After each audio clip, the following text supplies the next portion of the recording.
लाल रंग मंदिर दुआरा लहरत बाटे झंडा मैया लाले रंगवाना। क्या बात है। बताओ माई ई मंदिरिया तोर लाल रंग क बा मैया।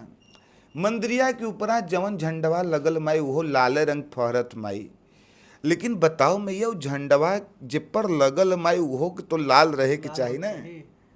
तो माई से कहत कि माई बताओ कि बसवा कि बसवा कि बसवा काहे ना बनैलू मैया लाले रंगवाना।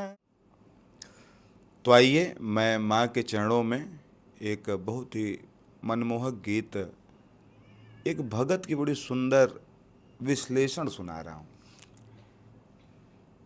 भक्त को, एक माँ के बच्चे को यह अधिकार माँ ने दिया है। आप भी घर पे रहते होंगे, कुछ काम अगर आपके मन का नहीं होता होगा तो कहते होंगे कि माई ना ठीक है, माई चीज़ ऐसे हो चाहिए, बेटवा का अधिकार है। उसने सुना था कि माँ को सब कुछ लाल पसंद है। चौकिया माई के दुआरे पहुँचल, माई के बखरी में बैठ गल। अब टुकुर टुकुर ताकत बा कि ऐसन कवन चीज बा जौन लाल न होखे। तबो माई के लगे बा, एकर मतलब माई के लगे बा तो माई के प्रिय बा। तो कमी निकालते निकालते उसने चार कमी निकाली। अब पहली कमी शुरुआत करत बा। माई से कहत बताओ माई, हरे लाल रंग मंदिर दुआरा लहरत बाटे झंडा मैया लाले रंगवाना। क्या बात है।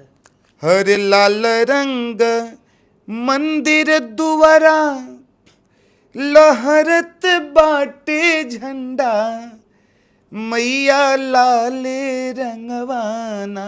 क्या बात है। बताओ माई ई मंदिरिया तोर लाल रंग क बा मैया। मंदिरिया के ऊपरा जवन झंडवा लगल माई वो लाल रंग फहरत माई। लेकिन बताओ मैया वो झंडवा जे पर लगल माई वो तो लाल रहे के चाहिए ना। तो माई से कहत कि माई बताओ कि बसवा कि बसवा कि बसवा काहे ना बनैलू मैया लाले रंगवाना। कि बसवा काहे ना बनवलू मैया लाले रंगवाना। लाल रंग मंदिर दुआरा लहरत बाटे झंडा मैया लाले रंगवाना।